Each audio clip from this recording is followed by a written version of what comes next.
All right, what's up, Porsche gents? I'm now a real Porsche gent. I'll show you the Brewster Green that's behind us. But today we're working on the wheels for the 997 giveaway car. If you're not familiar, I do these giveaways periodically where I buy a car that I like to experience, build it and put it together and clean it up the way that I would want it if I were going to own it for a long time. So basically making it for myself. And then what we'll do is we'll have a raffle or what they call a giveaway. And I'm going to do this June 1st through July 31st is the plan at this point, as long as I can get the car done. And I'm going to sell a bunch of tchotchkes, a bunch of stuff on the website, like digital raffle tickets or digital entries, they call it. And we're going to change somebody's freaking life. So one of the things I wanted to do was, I'll show you the wheels in a minute, was to do BBS RE-MTSP. I would wager, and I haven't put them on the car yet, I would wager these are probably the best aftermarket wheel car combo on the darn planet. So these are 19s. We're 245 in the front, 325 in the rear. So we're going to set this up, and I'm going to show you my procedure on how I do this. I've always dreamt of this, and this dream became a reality about 1.5 years ago. And then I have my own Hunter Road Force balancer and my own Hunter, what do they call it? The Revolution, which is the touchless mounting system. So that way I don't have to go and try to palm a hundo to a guy that's doing my wheels and tires, and I can just simply do it myself whenever I want. Now, it's a $60-something thousand endeavor to have those things, but you know, I'm not sure if it's worth it, but it sure is fun to have. So I've got my Source Garage wheel stand here. I've been doing all these write-ups on all this stuff I've been doing. So I did the first 2 wheels for still photos, and I'll do write-up on Renlist like I used to do in the past. Link for the Renlist journal will be in the description. And then I'm doing the other set on camera. So showing you my procedure and what I do to prep tires and wheels to put on the car. So these are Michelin Sport Cup 2s, which will be a pretty significant upgrade over the PS4S's that are on the car. Yes, I understand I'm not going to the track. I find these, in Florida anyway, to be really fantastic wheels or tires on the street. So I decided to pay the extra money. I think they were like $2 for the set. The wheels are about $9 grand, TPMS sensors, another couple $100, and the wheels on the car are repainted. So they were white gold, but they've been repainted to black. So it's not a really great job. So I'm going to hopefully make them great. Shoot, I hate these loading stickers that they put on the wheels. Okay, looks like this one's gonna come off. Nice. Come off later.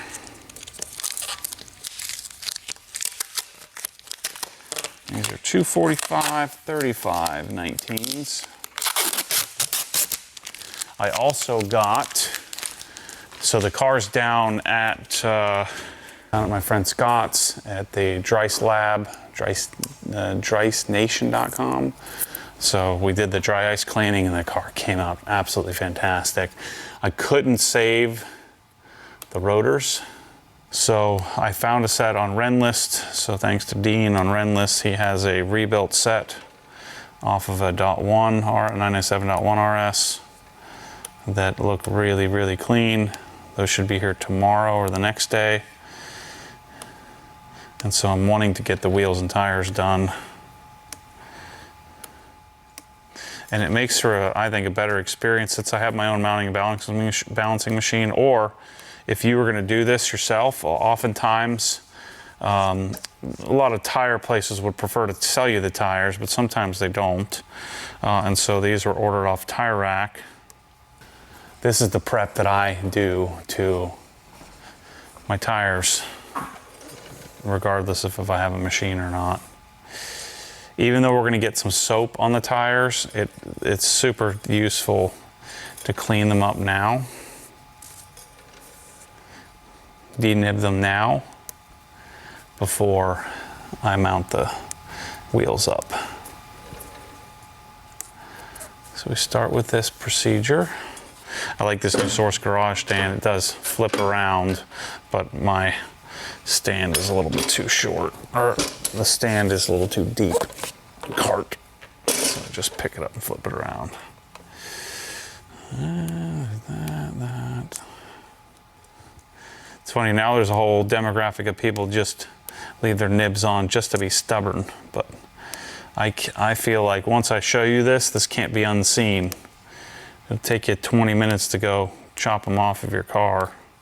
So this procedure of doing all this work, I think just makes it easier to maintain in the future, especially, I mean, we're talking $10,000. I mean, it's a significant investment in wheels and tires here.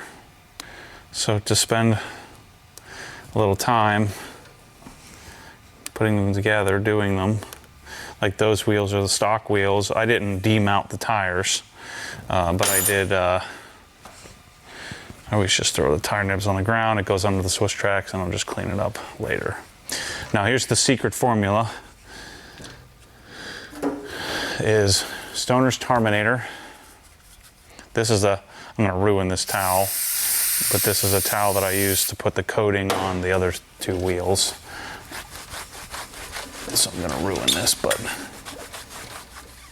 and again, this may seem counterproductive because I'm about to get soap all over it, but I'm telling you, getting them cleaned now before you put the wheels on, I think is a worthwhile step. Now, there's something magical about the whatever oil's left behind from the Stoners.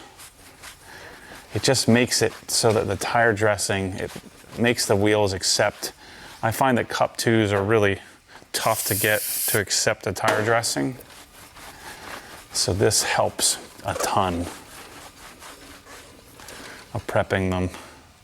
And you saw me earlier take the sticker off. Make sure you take the barcode sticker. I've had it happen before where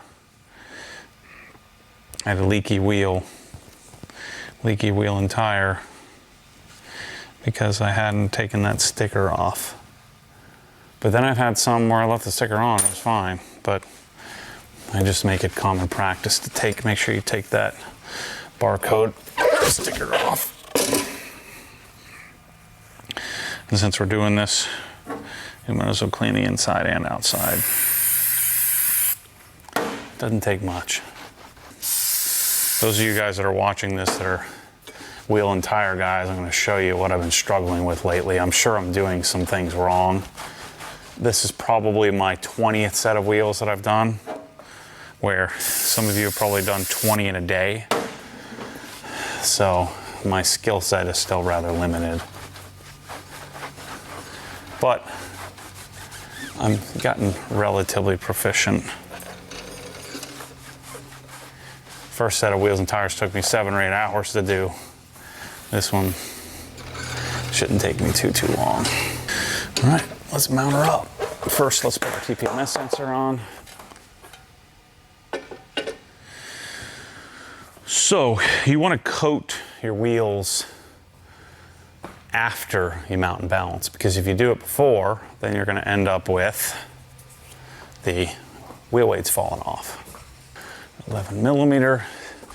You should be using a TPMS tool. I don't think I have one. I might. But I find that these need a little more torque than what they say. It's something like 35 inch-pounds or something like that. And I've torqued them to spec, and then I find that they need more.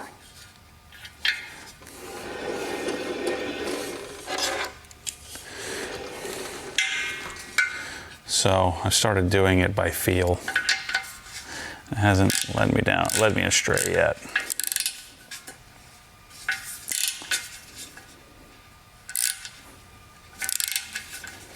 Sorry, I'm doing this left-handed because I'm trying to stay on camera here.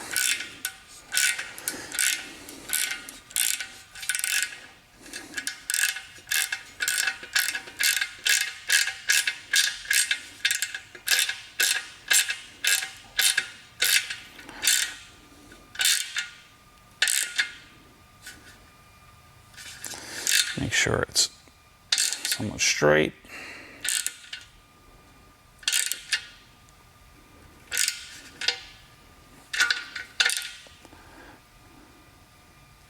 That's good. Okay, let's put it on the machine. All right, so first thing to do, get this tire out of the way. This 325 is massive. So there's a little pin on here that you want to catch. So I learned this lesson on these center locks. All the weight pockets that were drilled, you can grab it. You can get the little pin, the little alignment pin here. You can grab it with one of those. If you don't, then the wheel will turn. Take our valve stem off. This clamp fits nicely.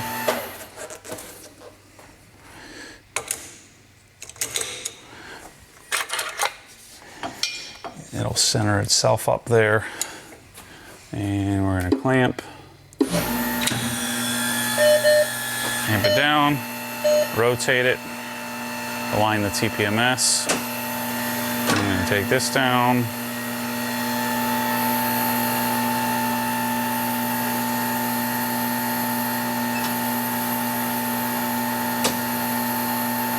So what I was taught to do was to put this slightly, like a 16th or a 32nd of an inch below the face of the wheel with just like a fingernail gap between the two roughly. And then we'll set that location. That's how it goes. Now we're not demounting, we're just mounting both beads. So we're gonna go mount both beads, we're gonna go direct to that. Before we do that, we've gotta get our soap on our tire. Now this is one of the things that I struggle with. If you'll see in a second here, if I lube this up, then I find it very difficult to spin the wheel. You know, it'll show you the tire will spin on the wheel when it's trying to mount the top bead. But if I don't lubricate it, and if I try to force match, so if I try to come back and rotate the wheel inside the tire, it becomes pretty much freaking impossible. So I'm not sure what to do. So we're just gonna put soap on here so you can see what I was talking about. I pretty much wasted my time. Now, this soap will come right off with water, unlike most of them will not. So if you really wanted to, you could go wash your wheels real quickly before you did the coating process. But I tend to just wipe this off. There's plenty of lubrication here.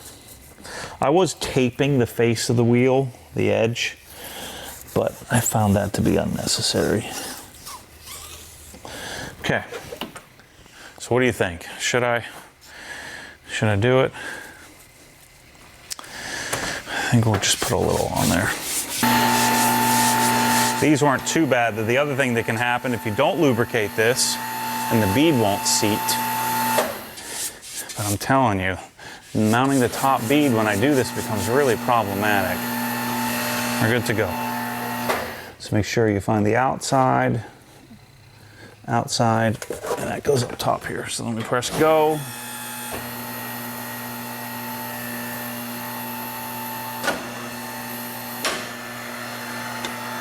The tire will rotate, or the wheel will rotate. Put this on, mounting the bottom bead is always super easy.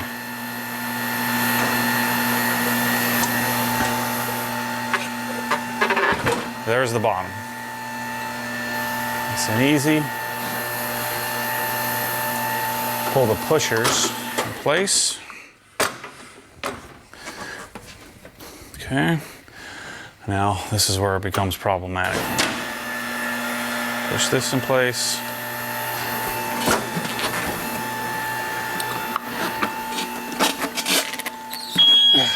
Happens every time.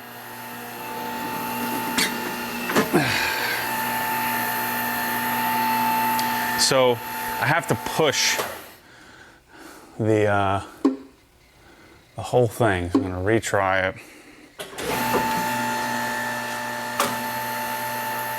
And you gotta be careful you don't hit the darn TPMS sensor.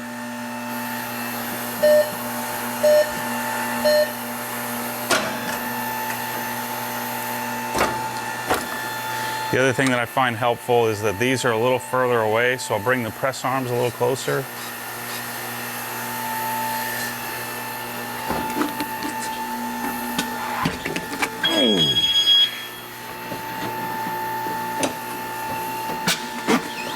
See, it just freaking spins when I fight this over and over again.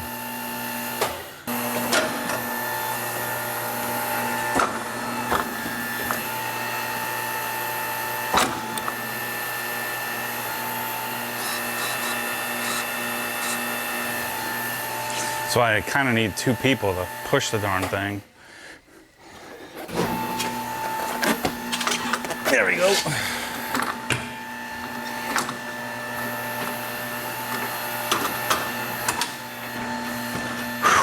It's always hard to do. All right, so pressure in the front's 29 PSI. So we'll go to 29. We'll take this and we'll seat the beads like so. Gonna open my valve here.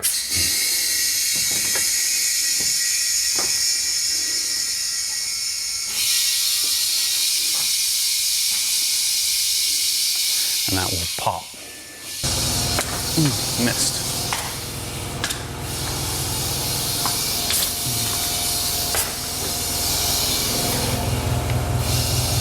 Bottom bead is pretty close.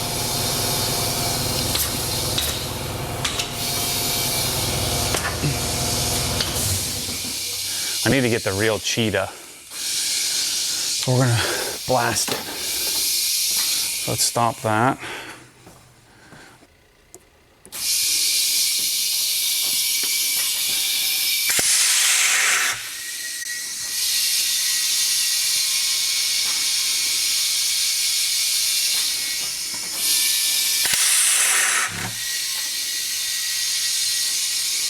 It sounds like it's pretty sealed.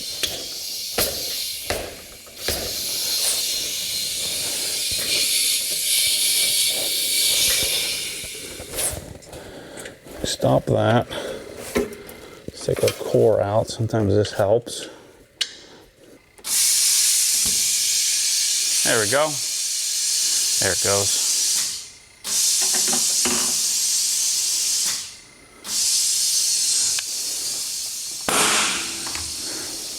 Yeah. Boom.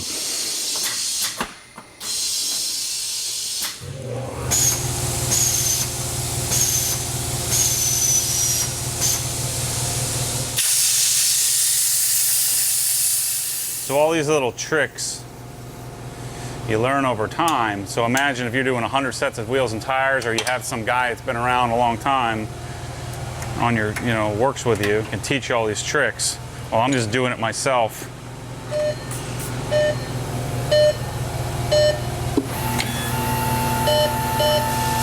We set tire pressure, we're gonna do a bead massage. And it'll do it all on its own.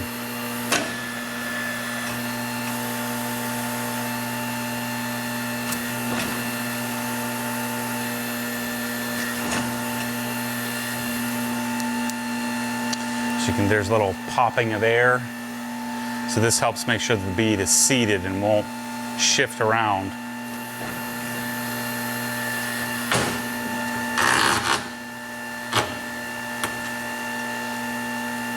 Now I'm going to check for precision here. These machines aren't terribly accurate. So if you don't have one of these, I'd suggest you get one. But this is the PCL Acura 1. And so we're going to inflate this to 29 PSI.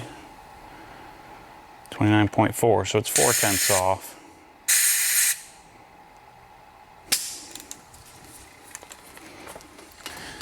I like my little setup here with my hose and all that. All right, so we're going to unclamp and we're going to move it over to the balancer. I usually, because my wheels and tires are usually pretty light, I don't usually mess with the tilt or the load or unload, except for on this.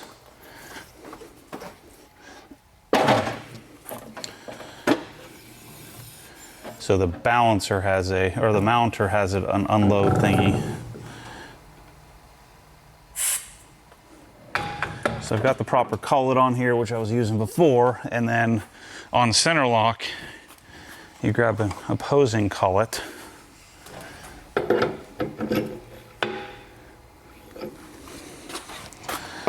I use the red one. Yeah. I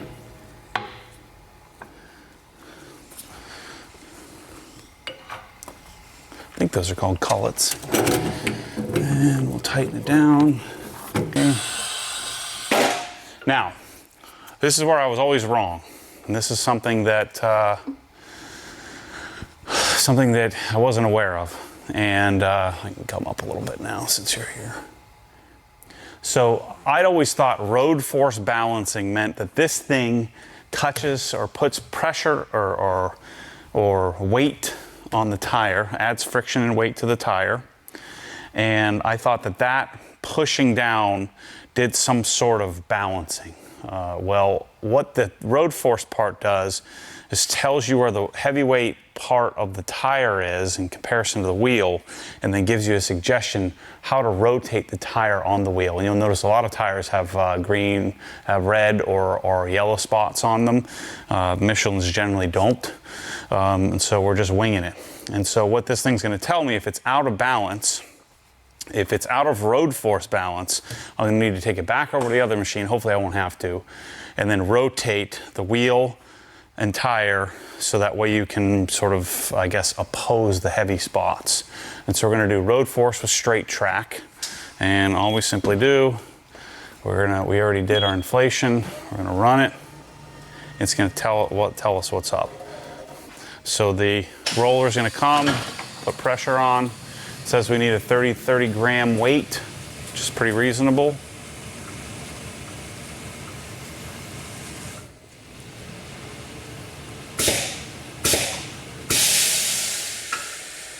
So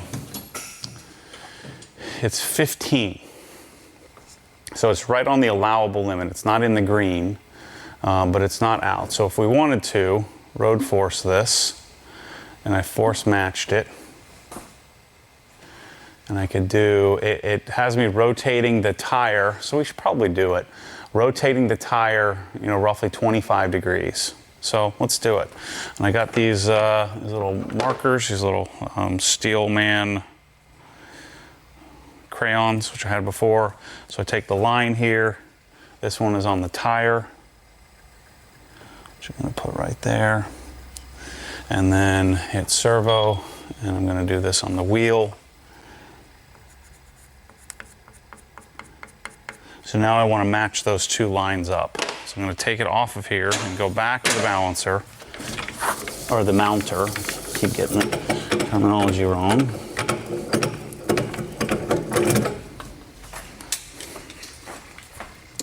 So I'm going to go back over here and redo it. Now this is where it gets dicey, in that sometimes the bead gets jacked up and it freaking becomes more difficult. I'll call it here. Get my TPM sensor out of the way. This sucker and put it back on. Let's reclamp. So you can see why even though the lubrication makes it more difficult, I added the lubrication. So we're going to clamp it. Let's reset our location. Let's go same as last. Should be accurate. I don't like to use same as last. I like to reset my TPMS. Let's get our core out. So when you're paying for road force balancing, this is what you're paying for. Unless you have a really good shop, they're going to call that 15 good. I would rather take my time and take this extra step. Set this location. We're going to match mount. And I'm going to continue. So this is going to break the beads. Now the air's out.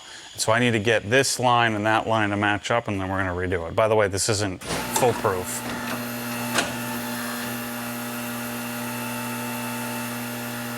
Now our lubing of the wheel should pay off now.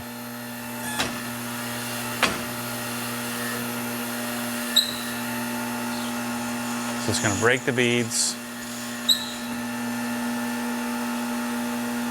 If we get lucky, it'll start spinning already. Yep, it's already spinning. Yep.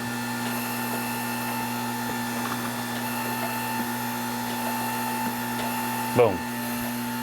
So got my lines matched up. Let's reseat. Let's see if it'll do it at 29. So that actually worked really well. See, I'm not terrible at this. I'm getting it down. Some of you tire guys are laughing at me, but you know, I'm starting to get it. I'm told you should balance at the tire pressure that you're going to be running. I don't know how much that matters. 30.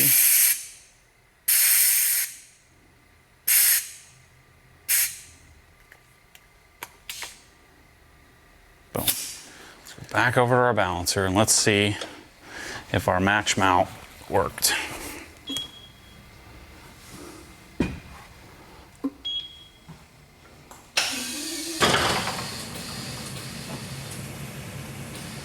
Come on, baby, work for me. Sometimes it gets worse when you do this.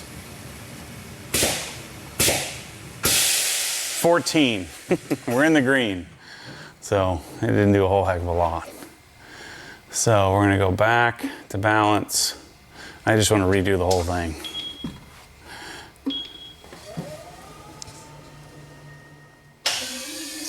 Same 30 grams.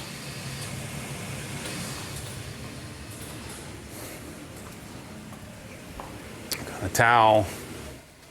Got my 3M wheel weight surface prep. Still at same 15. So we didn't really do much. So we got a single weight solution. And what I'm gonna do is clean my location. It wants it on the inside of the wheel. So I'm using this 3M wheel weight surface prep. It's servo, so it realigns it on my laser sight. And then over here, I've got the 3M weight system, which is going to be 30 grams. Let me get you in here. These freaking weights are awesome. And now there's a bunch of different versions of them, or a bunch of different sizes. This thing is just great. Rather than using the regular weights, I'll show you in a second. So I'm gonna go pull this to the 30 marker. This is the really flat one. It's the same one that Tesla uses. And so now I have a pliable, really clean looking weight, and that's 30 grams right there. Now I've got all the other old school weights here as well, in black and silver and different sizes, but the 3M weight system I think is the way to go. So we got our line. I've already cleaned it. I'm gonna take this. My hand blocks the laser, so I kind of take this, set it into position, make sure I'm centered up, and then push it on. We'll do our verification spin, and we should be good. So, I think the other one was at 7. So we've got ourselves a really well balanced wheel. Could be better, but you know, you could chase rotating it around, but you do run the risk of damaging the darn tire or messing something up on the wheel. So if I can get close like that, I'm calling it good. So I'm gonna do this same procedure of de-nibbing and getting all the crap off the tire, and then I'll come back to you and I'll show you me fumbling through mounting the big one.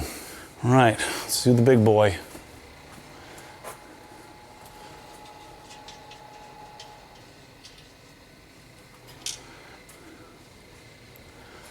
Let's put our clamp on.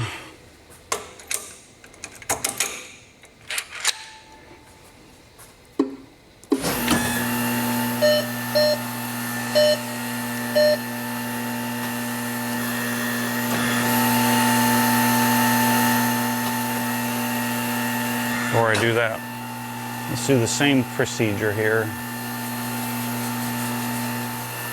Learn my lesson. Get your finger out of there. I've pinched it in there before. It's good. Now both beads.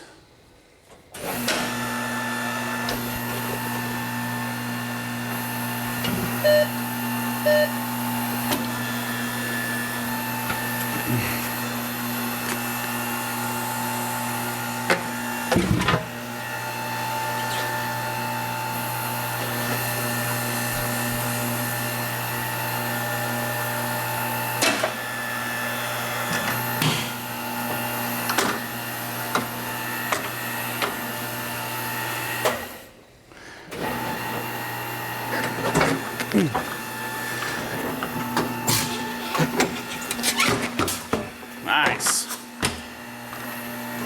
Let's see if we can seat it without doing anything, without taking the core out. 33.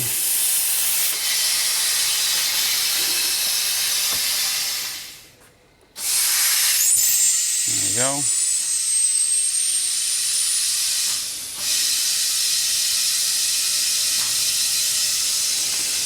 So with those TPMS sensors, that made a big difference.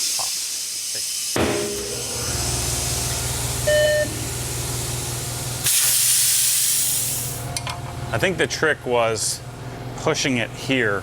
I was always trying to push it over here. This is a Prevost hose, by the way. We stock these. I stock these in the store. Unfortunately, I don't sell the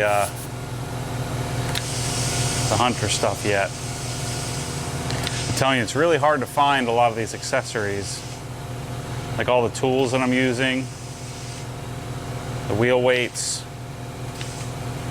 I'm sure there's trucks that drive around and sell guys this crap. But my guess is most of them don't have the best stuff. We'll do our bead massage.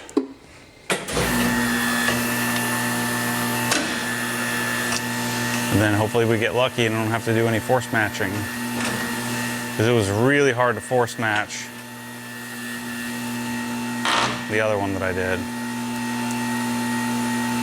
But I didn't do any lube on the inside like I did this time, so hopefully that would help.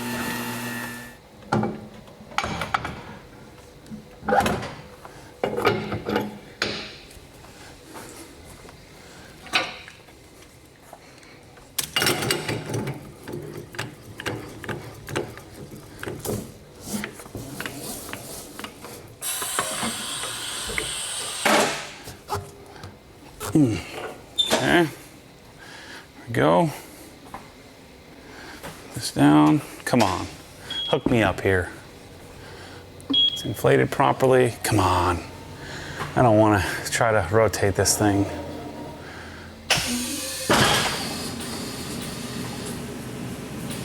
That's not a lot of weight for such a big wheel and tire, 12.5 inches wide.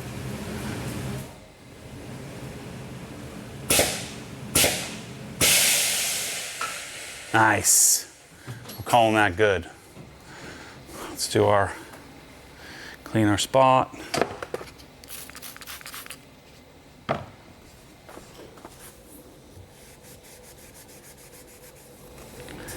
Might be dry. So servo it around so it gets in the right spot. Another 30 grams. Perfect. So I'm glad I got to force match one for you. But oftentimes, I found about half of them need to be adjusted. Sometimes if you get it wrong, some of them are way off. So, you pay somebody to do road force balancing and they don't do it. You want to make sure that they can show you the green. Boom. So that's the mounting part. Now we got to do the hard part, which is the coating. Okay, so this is where it gets redundant again. I'm going to clean the tires again.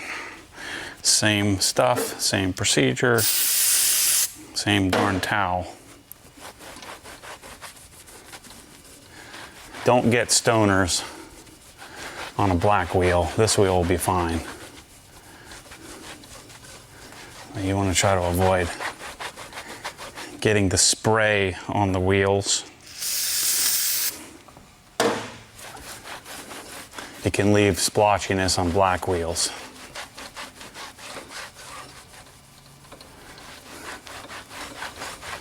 In fact, I wouldn't even wipe any of the face of the black wheel.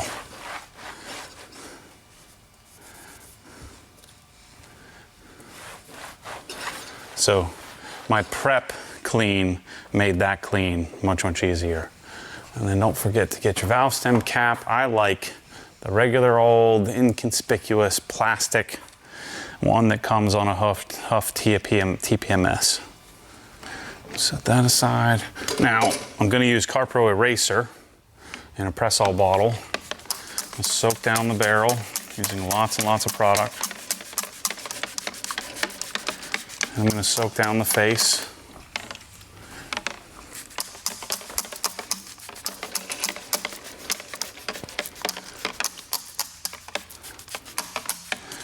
Then I'm going to use a big towel here. You can use any towel. I just happen to have these big ones out earlier that were a little dirty. And I'm going to make sure I get all the soap off the surface.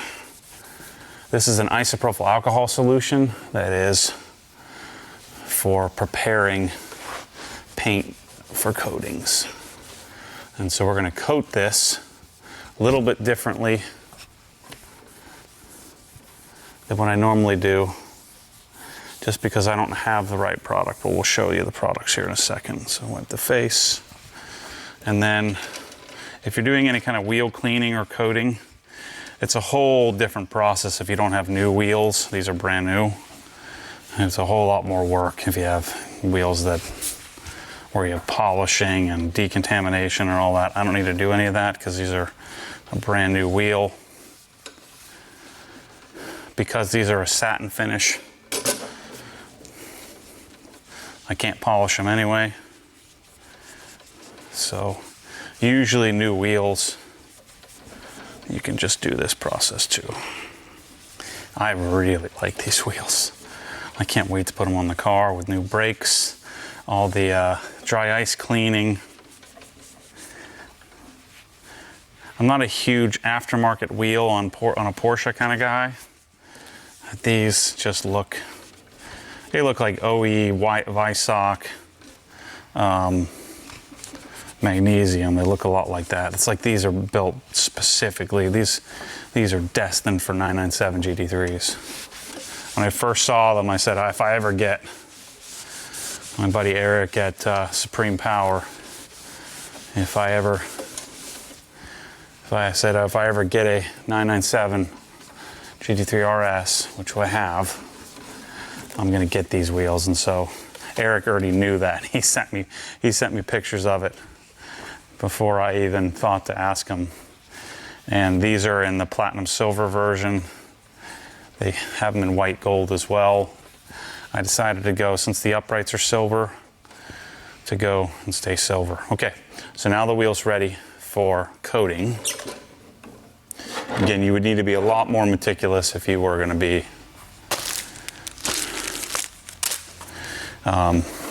older wheels. So I'm going to put some gloves on. These are freaking awesome, Astro Grip. I love these gloves. We're going to have these in the store soon. They have like a diamond grip. They fit well. I feel like my hands don't sweat in them. They're nitrile, so the coating stuff won't eat through them. So now, normally what I would do here is I would be doing CarPro Deluxe, which is a specific wheel coating. And I would be doing one coat, wait 3, 4, 5, 6, 12 hours, wait overnight, do a second coat, wait several hours, and do a third coat with CarPro Gliss. But I'm out of Deluxe. I don't have any. I'm a freaking idiot. I didn't plan ahead. So we're gonna do this one better. Now you can't do this. You can't get this. I'm not gonna show you this, but this is a very specific prototype bottle of G-Technic XO, and I'm doing the Pro Only Crystal Serum Ultra.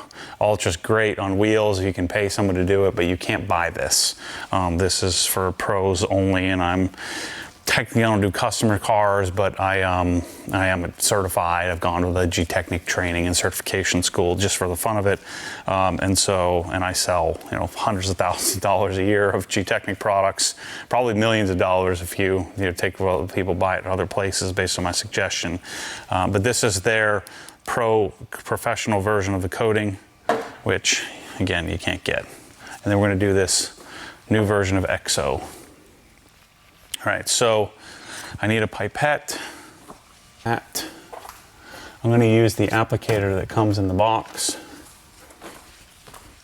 But normally I would put a suede towel. I would put the suede towel on the CarPro block. We have them in the store. I'd have to go next door to get them. But I'm going to be lazy and this is the applicator that came in the box. So I'm going to use this on the barrel. Let me turn this around so we can see it. Normally I would just walk on the other side.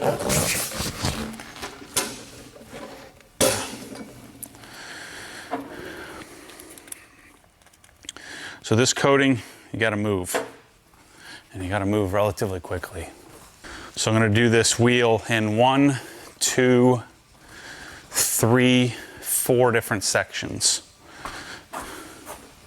You can't let this sit. So I got my pipette here.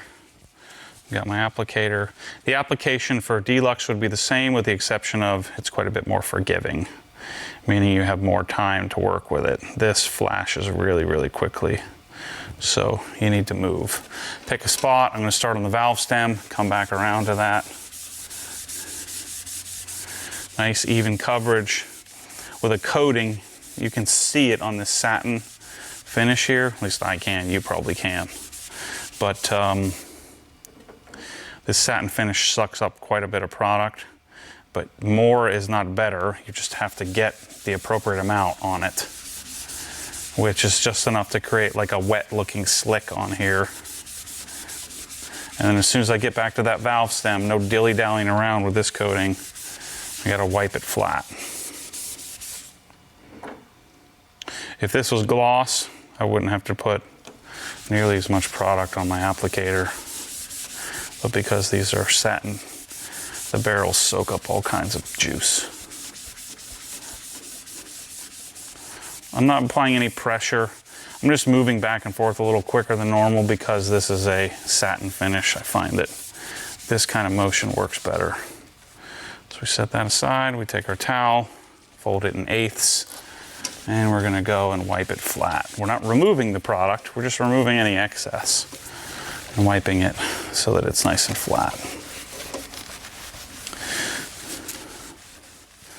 So what I'm gonna do, I'm gonna do this application, we'll do the whole wheel for you. And then I'm going right to the new EXO product just to sort of test out to see if I can do it without this curing. From what I understand, you either need to go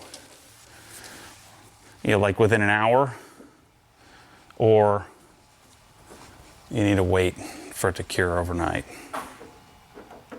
I may be making that up.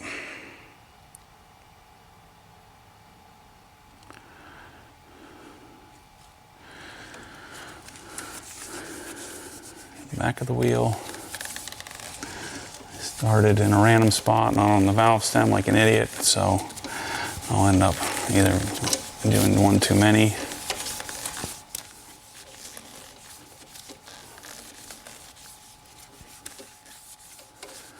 This is not layerable, so unlike Deluxe, you could put 1 or 2 coats on. This, one and done.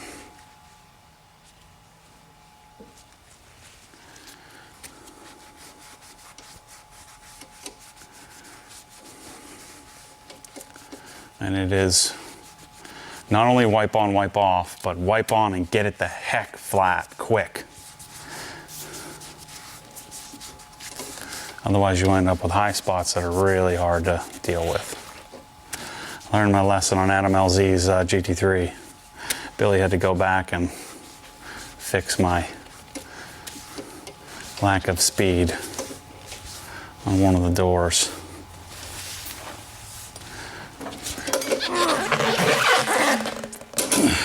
Okay, Let's do the face. So I'm gonna split this face up. I'm gonna do half. So actually, to make this easier, I'm gonna go to the valve stem, wipe it, and then do the other half.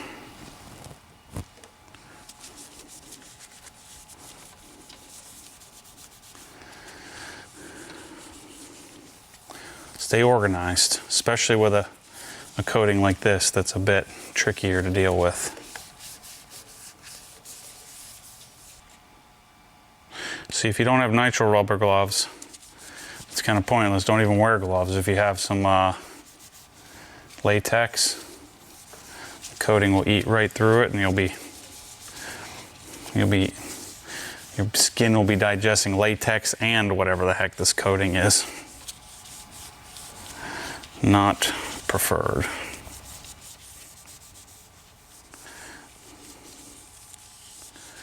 So the purpose of doing this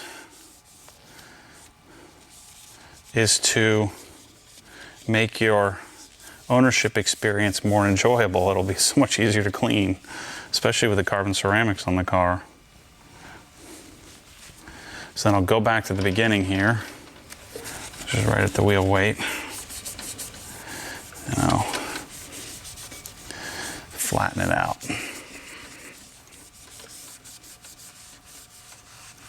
Staying nice and organized.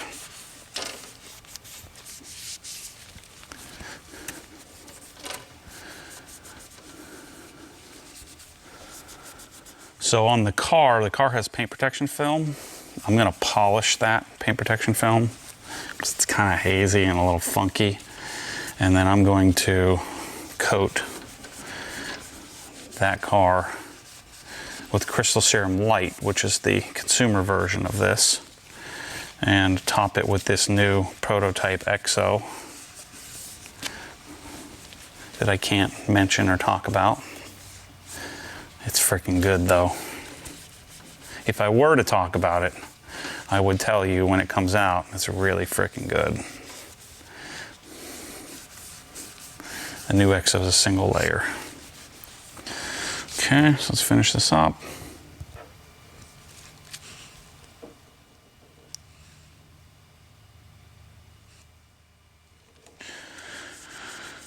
So I'm going to immediately do the rear wheel. Same process. This coating. While this one is sort of setting up, which will probably take me, 30, 40 minutes to do the rear wheel. And then I'm going to go right to my second layer, which is that EXO. EXO is what makes it really hydrophobic. You could do just this coating, would be fine. But the combination to me is freaking magical.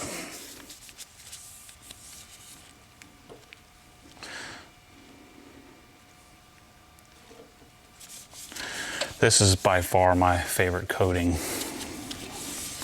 available today. Unavailable unless you pay someone to put it on, which isn't the world's worst thing. Pay someone, you see the pain. Although, it's pretty freaking amazing, don't you think, to have this realized dream of do not leave the cap off. That stuff will be toast. Realize this dream of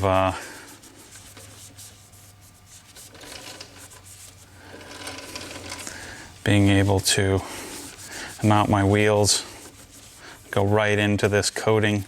If the car were here, put them right on the car. It's freaking awesome. And you can see, this is like my 20th set of wheels. I'm okay at it now. I can get it done safely in a controlled environment where I don't have to worry about me dropping any freaking, scratching my wheels up or doing anything stupid. Scraping off wheel weights and stuff like that on ones that I'm rebalancing. Always have the opportunity that if something felt like it was shaking, I could pull it off the car, go throw it on there, rebalance it. It's a darn dream to be able to do that. What am I doing here? Why does this not seem right? I guess I've come all the way around. It's kind of hard to inspect these silver wheels. So that's it. That's the coating. Now, I'll spare you the other application is identical. I just don't have to go as quickly. So the other application, I'll do the rear, including the back, and the whole face. So 2 sections instead of 4. So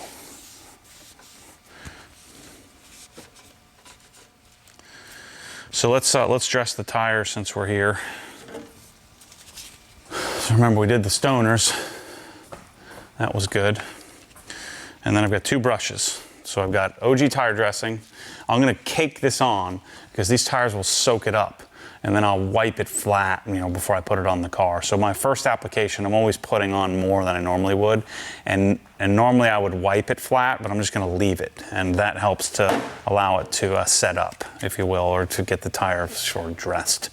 And then I'm gonna clean them with Brake Buster and a tough, what used to be a Tough Shine, now a Detail Factory brush, and I'm gonna clean it and then reapply every time I wash the car. So this is the Detail Factory brush, and then this is a, I forget what brand this is, but we have them in the store. I'll put the links in the description. And then I'm just going to apply. I like putting it on with this to start, and then I usually won't use this brush much anymore once I get this initial, because I like to get it up in the crack here. I'll put some more on here, and this just kind of flattens, smooths it out. I do two sets of squirts. And then here's one of the key tricks. These tend to get loaded up, and so what I'll have is I'll have my towel here, so when I do the next wheel, I like to just kind of wipe the excess off. I don't know, it seems like it gets streaky if you load up these brushes. So that's my procedure. It shows you the whole thing. Shoot, I did this wheel, both wheels, tires, in less than an hour. Shoot, and coated. I'm gonna put the second coat on, finish the other. I'll have this, guess this could be the driver's or passenger side. I'm gonna have this done in an hour and a half or so. But I wanted to do this on video for you for the Renless Journal. Make sure to check that out. Giveaway, it'll be on obsessedgarage.com. We'll make sure you know about it. Tons and tons of announcements coming. That won't be for 6 months or so. The continued series of dry ice will continue to roll out as we get that edited. But thanks for watching. Thanks for your support and buying these products from me. That helps me do these crazy projects that can then hopefully help you come up with some ideas and show you how things work, like the mounting and balancing machine. So thanks for watching. See you on the next one.